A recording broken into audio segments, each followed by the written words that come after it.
श्री असदुद्दीन ओवैसी जी। मोहतरम चेयरमैन साहब, आपका बेहद शुक्रिया। मैं इस मोशन की मुखालिफत में खड़ा हुआ हूँ। सर, मैं शुरुआत में हबीब जालिब का एक शेर पढ़ना चाहता हूँ। आप उर्दू जानते हैं और लॉ मिनिस्टर भी उर्दू जानते हैं। हबीब जालिब ने कहा था कि हुक्मरान हो गए कमीने लोग, खाक में मिल गए नगीने लोग, हर मुहिब वतन जलील हुआ, रात का फासला तवील हुआ, आमिरों के गीत जो गाते रहे वही नामो दाद पाते रहे, रहजनों ने रहजनी की थी, रहजनों ने रहजनी की थी, रहबरों ने भी क्या कमी की थी। सर, मैं अभी सुन रहा था हमारे शिंदे ग्रुप के शिवसेना के पार्टी लीडर अपनी तकरीर कह रहे थे। कहा कि 6 दिसंबर में जब बाबरी मस्जिद को शहीद किया जा रहा था तो उस वक्त के वजीर आजम नरसिम्हा राव पूजा कर रहे थे, आप ही ने कहा, और कहा कि वो डिस्टर्ब नहीं करना। तो ये बड़ा अजीब मौका है कि बीजेपी की ताईदी पार्टी ये कह रही है कि नरसिम्हा राव ने कहा कि मुझे डिस्टर्ब मत करो, मैं पूजा कर रहा हूं, और जिसने रथ यात्रा निकाला, इन दोनों को मोदी सरकार ने इस मुल्क का सबसे बड़ा सिविलियन अवार्ड दे दिया, सबसे बड़ा सिविल अवार्ड दे दिया। तो ये बताता है कि इंसाफ जिंदा है या जुल्म को बरकरार रखा जा रहा है। तीसरी बात यह है कि सर, इस ऐवान में सियासी पार्टियां आएंगी चले जाएंगी, आप आए मैं आया हम भी चले जाएंगे, मैं जमीन की गिजा बन जाऊंगा, ये ऐवान तो बाकी रहेगा। मगर सर, मैं ताजुब कर रहा हूं कि लोकसभा मुख्तलिफ आवाजों में कैसे बोल सकता है। लोकसभा तो एक ही आवाज में बोलना चाहिए, और लोकसभा भी भारत के संविधान आइन के बेसिक स्ट्रक्चर का ताबे है। और सर, ये इसलिए कह रहा हूं कि 16 दिसंबर को ये ले कर देता हूं, 16 दिसंबर 1992 को इसी लोकसभा ने एक रेजोल्यूशन पास किया था। आप इजाजत दीजिए तो मैं पढ़ता हूं सर। दिस हाउस, अच्छा, ये गुलाम नबी उस वक्त के मिनिस्टर थे, आज नहीं है, उनका नाम नहीं लेना चाह रहा था। This house strongly and unequivocally condemns the desecration and demolition of the Babri Masjid at Ayodhya by and at the instigation of forces represented among others by VHP, RSS and the Bajrang Dal, which has caused communal violence in the country. Such act of vandalism was carried out not only in violation of order of Supreme Court, but amounted to an attack on the secular foundations of our country. This House expresses anguish at the happenings and wishes to reiterate its resolve that it will ceaselessly endeavor to uphold the secular and democratic traditions of our country and for the maintenance of rule of law. और एक paragraph है, नहीं पढ़ूंगा।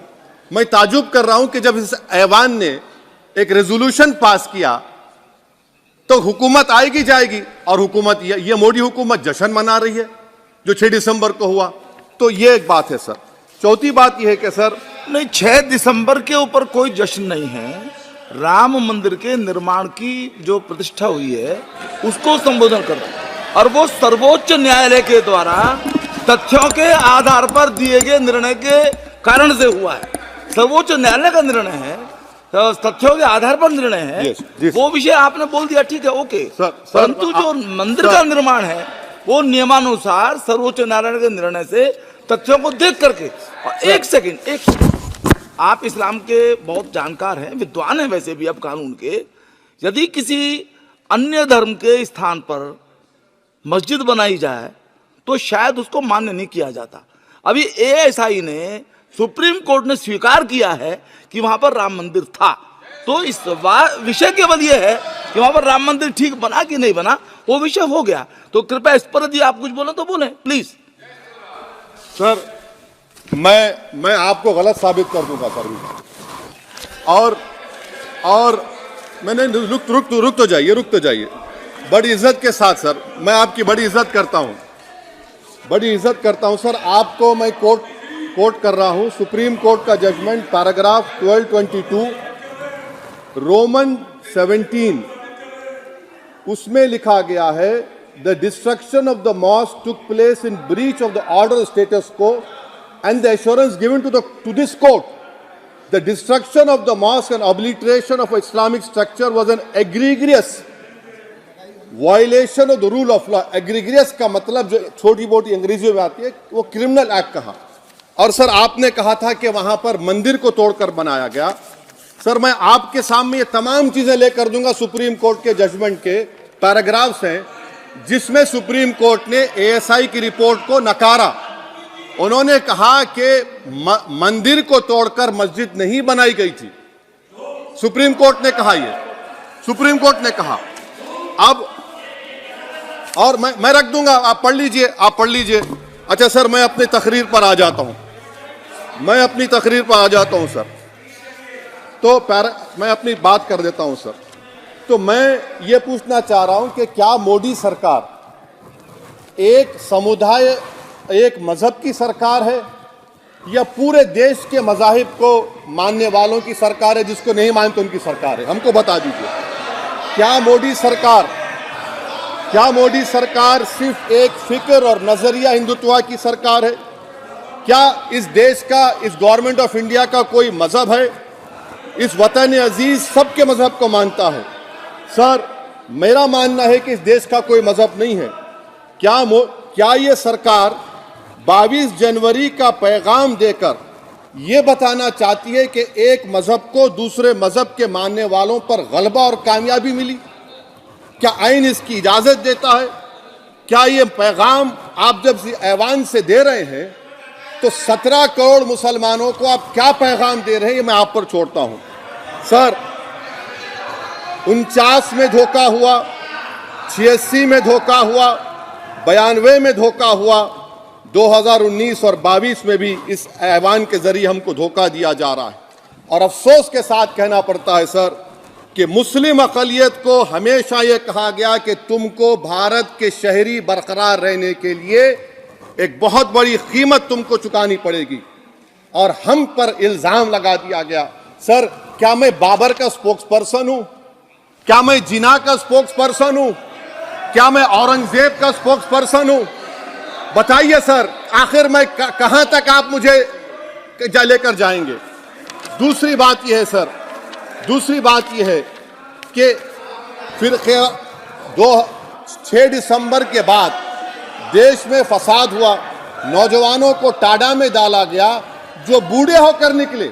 यकीनन आपकी सरकार नहीं थी, आपकी सरकार नहीं थी। अच्छा बल्कि मैं तो मर्यादा पुरुषोत्तम राम की इज्जत करता हूं, मगर मैं नाथूराम गोडसे से नफरत करता हूं। मेरी नस्लें नफरत करती रहेंगी क्योंकि नाथूराम गोडसे ने उस शख्स को गोली मारी जिसके जबान से आखिरी लफ्ज निकले हे राम। सर छठी बात यह है कि 87 में मलियाना हाशिमपुरा हुआ, 83 में नेल्ली हुआ, 44 में जम्मू में नस्ल कशी हुई, 2022 में हल्दीवानी में कत्ल हुआ। इतने धोखे सबसे बड़े किसको दिए गए? असदुद्दीन ओवैसी को दिए गए। मगर फिर भी मुझसे ही कहा जाता है कि वफादारी को तुम साबित करो अपनी ओवैसी। सर आज भारत के 17 करोड़ मुसलमान अपने आप को अजनबी और एलिनेट महसूस कर रहे हैं। मैं बहुत बड़ी नाइंसाफी होती है, सर ये कोई तारीखी नाइंसाफी को इंसाफ नहीं किया जा रहा है। स्पीकर बल्कि अंग्रेजी में स्पीकर सर केवल एक प्रश्न का जवाब ओवैसी साहब दे दें कि बाबर को वो आक्रमणकारी मानते हैं या नहीं मानते? पुष्पमित्रा संघा को आप क्या मानते हैं? बताओ, पुष्पमित्रा संघा को आप क्या मानते हैं? जम्मू के वो कश्मीर के वो राजा को क्या मानते हैं जिसके पास एक फौज थी मंदिरों को तोड़ने के लिए? आप क्या मानते हैं? यही तो मैं कह रहा हूं कि निशिकांत दुबे 47 में आजादी मिली, असदुद्दीन ओवैसी से बाबर की बात पूछ रहे हैं। तुम गांधी की बात पूछते, तुम बोस की बात पूछते, तुम जलियांवाला बाग की बात पूछते, तुम काला पानी में जो मुसलमान शहीद हो गए उनकी बात पूछते, मगर बाबर की बात पूछी जाती है। तो सर मैं आपको बता रहा था, खामखा डिस्टर्ब किए सर, मुझे मेरा वक्त ले लिए निशिकांत दुबे। सर मैं आपसे कह रहा था मोदी हुकूमत ये पैगाम दे रही है भारत के मुसलमानों को कि जान बचाना है या इंसाफ चाहते हो। मैं कह रहा हूं मैं भीख नहीं मांगूंगा, मैं इस नंगी तासुब को कबूल नहीं करूंगा। मैं दूसरे दर्जे के शहरी के मौक़िफ़ को कबूल नहीं करूंगा। मैं अपनी शनाख्त को नहीं मिटने दूंगा। अब मैं झूठी और दिल फरेब बातों पर हरगिज भरोसा नहीं करूंगा। मैं वो काम नहीं करूंगा जो बीजेपी और नाम निहाद सेकुलर पार्टियां चाहती हैं। मैं वो काम करूंगा जो आपको पसंद नहीं है, संविधान के दायरे में रहकर।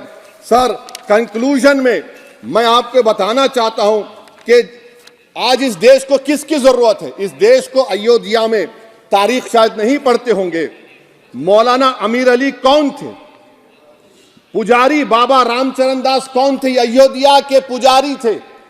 दोनों ने मिलकर अंग्रेजों के खिलाफ जंग लड़ी थी और दोनों ने, अंग्रेजों ने इनको गिरफ्तार किया और एक पेड़ पर मौलाना अमीर अली को और पुजारी रामचरण दास को फांसी दे दी गई। देश को इनकी जरूरत है। देश को शंभू प्रसाद, अचन खां, ये राजा देवी बख्श सिंह के फौज में थे, अंग्रेजों से मुकाबला किया। मुसलमान की लाश को जला दिया गया और शंभू प्रसाद को दफना दिया गया। इस देश को यह जरूरत है। देश को बाबा मोदी की जरूरत नहीं है। आज भारत को अयोध्या के मौलाना अमीर अली और रामचरण दास, अचन खान, शंभू खान की जरूरत है। सर, मैं अभी सुन रहा था ये नाम निहाद सेकुलर पार्टियों के बयानात को। क्या होता है सर, आप, खत्म कर रहा हूं, क्या होता है सर, जब काजी साहब गवाहों को लेकर दुल्हन के पास जाते कि तुमको निकाह कबूल है, तो दुल्हन शर्मा के खामोश बैठ जाती। तो इनकी खामोशी रजामंदी की अलामत है। जी जी। तो सर, मैं खत्म करने से पहले यह बताना चाह रहा हूं कि जब वजीर आजम जवाब देंगे तो क्या वो भारत के 140 करोड़ जनता के लिए जवाब देंगे या फिर सिर्फ हिंदुत्व की फिक्र रखने वालों का जवाब, मैं खत्म कर जवाब देंगे। मैं ये देश, दुनिया, मुसलमान देख रहा है। सर, मैं आपको यह भी बताना चाह रहा हूं, आखिर में कंक्लूड कर रहा हूं सर, 1 मिनट चाहिए, 1 मिनट चाहिए सर।